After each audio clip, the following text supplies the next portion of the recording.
Hello friends, कैसे आप सब लोग and thanks for watching my channel. इस वीडियो में हम जिस स्टॉक के बारे में डिस्कस करेंगे वो एक आप बोल सकते हैं मिड कैप या स्मॉल कैप, क्योंकि दोनों के बीच में 1000 करोड़ 100 करोड़ का मार्केट 100 करोड़ का मार्केट कैप है। लेकिन स्ट्रैटेजिकली एक बहुत इम्पॉर्टेंट जो चीज़ें हैं, प्रोडक्ट्स है, उन पे वो काम करता है।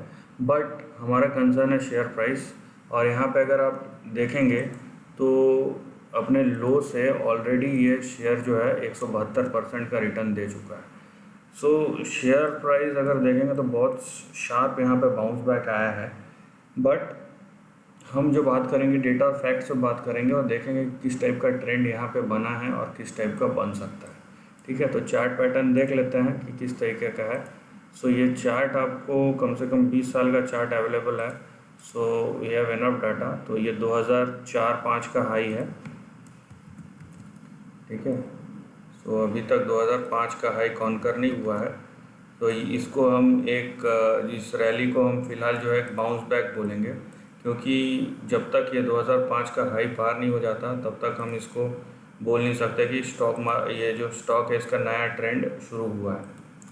राइट, तो हम जो है चीज़ों को इस तरीके से देखेंगे। नाउ यहाँ पे देखिए आप कि ट्रेंड किस तरीके से बना है। ठीक है, यहाँ पे पहले आप सपोर्ट एंड रेजिस्टेंस समझ लीजिए, उसके बाद बाकी बातें बाद में करेंगे। आपका जो पहला यहाँ पे इमीडिएट सपोर्ट आता है वो आता है 100 रुपीज़ पे। यहाँ से अगर टूटता है तो सीधा आपका सपोर्ट आता है 47 का, क्योंकि जिस तरीके से ये शेयर प्राइस गिरा है, ये बहुत मतलब ऊपर से गया है, बहुत शार्प तरीके से ऊपर गया है। और यहाँ पे अगर आपको बीच में कोई इंटरमीडिएट चाहिए तो 47 के ऊपर, ये देखिए 100 के ऊपर ये वाला भी है 65। ठीक है, ये वाला रेंज है। उसके बाद है 47 के नीचे अगर जाता है तो 31 और उसके बाद जाता है 22। मैं पूरा रेंज और पॉइंट्स इसलिए एक्सप्लेन कर रहा हूँ कि आप लोग इस सब चीज़ों को हो सके तो अगर आप सीरियस है तो नोट करके रखें, क्योंकि ये रेफरेंस पॉइंट बहुत इंपॉर्टेंट है और ये लॉन्ग टर्म चार्ट है। जल्दी ट्रेंड बनता भी नहीं है और टूटता भी नहीं है। और ऊपर की तरफ आपका पहला रेजिस्टेंस आएगा, क्योंकि ये 100 के ऊपर है तो जो पहला रेजिस्टेंस आएगा 152 पे आएगा और उसके बाद जो आएगा वो आएगा 200 पे। सो ये चीज़ आप यहाँ पे जो अभी के ट्रेंड है उससे आपको देखने मिल रहा है। नाउ कोई भी नया जो ट्रेंड शुरू होगा वो तभी शुरू होगा जब ये स्टॉक जो है 200 के ऊपर जाके सस्टेन करता है। राइट, अब यहाँ पे देखिए आप कि अगर ये 200 के ऊपर गया तो कहाँ तक जा सकता है। ठीक है, सो 200 के ऊपर गया तो उसके लिए हम प्रीवियस जो राइज है उसको कैलकुलेट करेंगे। यहाँ पे इसने 600-700% का राइज दिया है, तो वही चीज़ हम अगर यहाँ से कैलकुलेट करें 1400 डेज में, सो यहाँ से अगर कैलकुलेट करें हम, सो ये आता है आपका जो प्राइस आएगा वो आएगा 300 से 400 के बीच में। राइट, जो आपका प्राइस इंडिकेशन आएगा वो 300 से 400 के बीच में आएगा अगर 200 के ऊपर गया तो। लेकिन मैं फिर से बता दूं ये मल्टी ईयर है। सो 1400 डेज आप समझ लीजिए 2011 से 2015 तो अराउंड 4 साल का है ये ट्रेंड मिनिमम। ठीक है, तो इस चीज़ को आप ध्यान रखिए।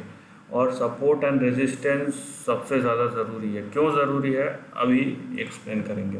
देखिए ये किस चीज़ में है, अगर आप इसका बेसिक जो कंपनी बिजनेस डिस्क्रिप्शन पढ़ेंगे कि designing development and manufacture of radio frequency and microwave systems used in defence, space, telecommunications, तो आप बोल सकते हैं कि चिप्स या जो फ्रीक्वेंसी पकड़ने के लिए इंस्ट्रूमेंट्स होते हैं, बेसिकली चिप्स ही बोल सकते हैं, उस टाइप के प्रोडक्ट्स बनाती है। तो स्ट्रैटेजिकली ये बहुत इंपॉर्टेंट और कंपनी है और बहुत इंपॉर्टेंट प्रोडक्ट बना रही है। बट यहाँ पे कुछ चीज़ें जो आपको ध्यान रखना है, जो शेयर प्राइस को इम्पैक्ट कर सकता है। देखिए 1060 करोड़ की कंपनी है, ठीक है, तो बुक वैल्यू तो प्रीमियम में ही है। यहाँ पे स्टॉक पी भी बहुत हाई है, 24-25 का। वो हाई इसलिए है क्योंकि आप अगर प्रॉफिटेबिलिटी रेशियो देखेंगे तो यहाँ पे 1% भी नहीं है और 2% हार्डली यहाँ पे आरओसी है।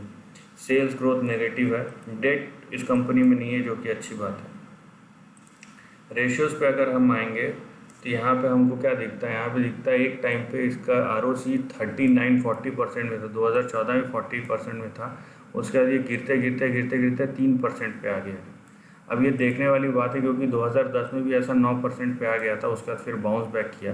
सो क्या ये बाउंस बैक वाला कैंडिडेट है या इस बार सही में ये और नीचे जा सकता है? तो ये एक बड़ा पॉइंट है जो आपको दिमाग में रखना चाहिए। दूसरी बात, यहाँ पे इनका जो डेटर डेज था वो 231 से 60 पे आ गया था, मतलब 6-7 महीने से 2 महीने में आ गया था। ये फिर से 239 डेज पे पहुँच गया है, जो 2007 था उससे भी ज़्यादा पहुँच गया है यहाँ पे, ठीक है। यह इनफैक्ट जो हाईएस्ट था 291 2010 में था, उसके बाद जो हाईएस्ट है 2019 में आ रहा है। तो यहाँ पे ये दिखा रहा है कि एफिशिएंसी बिगड़ रही है। यहाँ पे चीज़ें यहाँ पे जो है ये नेगेटिव ट्रेंड की ओर इशारा कर रही है। उसके बाद प्रमोटर्स का पहले स्टेक था 15%, उन्होंने घटा के 10% कर दिया। यहाँ पे लास्ट क्वार्टर में थोड़ा सा खरीदा है, लेकिन ओवरऑल देखेंगे 15 से 10%। यहाँ पे आकर अगर देखेंगे एफआईआईज़ ने अपना 2 पॉइंट पर जो स्टेक है 2.78 से घटा के 1.3 कर दिया। डीआईआईज़ ने अपना 27% से 11% कर दिया।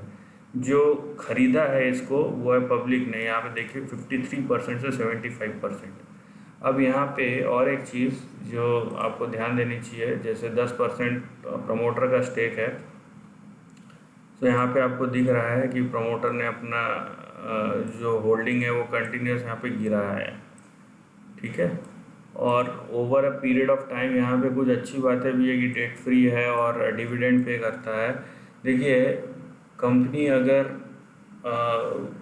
आप बोलेंगे लॉजिकल डिसीजन, यहाँ पे ये बात नहीं है कि डिविडेंड तो अच्छी बात है, देना चाहिए, लेकिन जिस तरीके से प्रॉफिटेबिलिटी गिरा है, अगर कंपनी उसमें भी डिविडेंड पे आउट करता रहे, ठीक है, तो डिविडेंड पे आउट एक एक्सपेंडिचर है जो कंपनी के कैश आउटफ्लो में हेल्प करता है। मतलब वो पैसा आपने दे दिया तो फिर जाहिर सी बात है कि वो पैसा कंपनी के बुक से बाहर चले गया है, तो वो कंपनी के प्रॉफिटेबिलिटी का और बैलेंस शीट को यहाँ पे हिट करता है, राइट।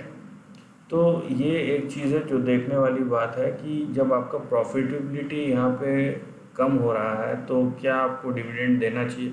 ये लॉजिकल बात है, क्योंकि ये सब चीज़ों का शेयर प्राइस में इम्पैक्ट हो रहा है, क्योंकि डिविडेंड बहुत ज़रूरी है, लेकिन शेयर प्राइस अगर कंसेक्यूटिवली गिरते रहे यहाँ पे तो वहाँ पे डिविडेंड देना बनता नहीं है। तो ये सब 2-3 पॉइंट्स है जो आपको ध्यान रखना है, जैसे गिरता हुआ प्रॉफिटेबिलिटी, यहाँ पे वर्किंग कैपिटल की एफिशिएंसी में फिर से अनएफिशिएंट हो जाना, राइट, ये सब कुछ पॉइंट्स हैं। सो उसके बैकड्रॉप में देखिए शेयर प्राइस जो है हमेशा फ्यूचर को देखता है। सो अगर तो ये यहाँ पे ये एक्सपेक्ट कर रहा है कि यहाँ पे अप ट्रेंड है और आगे आने वाले दिनों में चीज़ें ठीक होंगी, तब आप देखेंगे कि बहुत तेज़ी से ये शेयर प्राइस ऊपर जाएगा। और ये जो आप लाइन देख रहे हैं, ये जो आप रेजिस्टेंस लाइन देख रहे हैं, यहाँ पे हिट करेगा, यहाँ पे हिट करेगा, हमको पता नहीं, इसलिए मैंने पूरा रेंज लिया, यहाँ तक हो सकता है। लेकिन जहाँ तक बात आती है सस्टेनेबिलिटी की, तो अगर ये जो रेशियोज और ख़राब होते हैं तो प्राइस सस्टेन नहीं करेगा।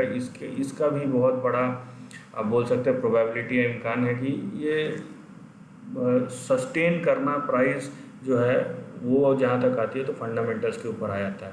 तो ये एक दो धारी तलवार जैसा सिचुएशन क्रिएट कर रहा है। But you have to be very cautious कि किस तरीके का यहाँ पे ट्रेंड है वो एक बात है, लेकिन जहाँ तक प्राइस मूवमेंट की बात है वो आपको देखना है कि भाई आप कहाँ तक कंफर्टेबल हो, और अगर आपने लिया है तो सपोर्ट एंड रेजिस्टेंस का उतने ही डिसिप्लिन के साथ ध्यान रखिए, ताकि आपका अगर प्रॉफिट ना हो तो लॉस भी नहीं होना चाहिए। So this is the end of the video दोस्तों। वीडियो पसंद आए तो लाइक और शेयर कीजिए, थॉट्स कमेंट सेक्शन में लिख के बताइए, और ऐसे ही नए कंटेंट के लिए चैनल को प्लीज़ सब्सक्राइब कीजिए। Lastly, take care of your family and friends.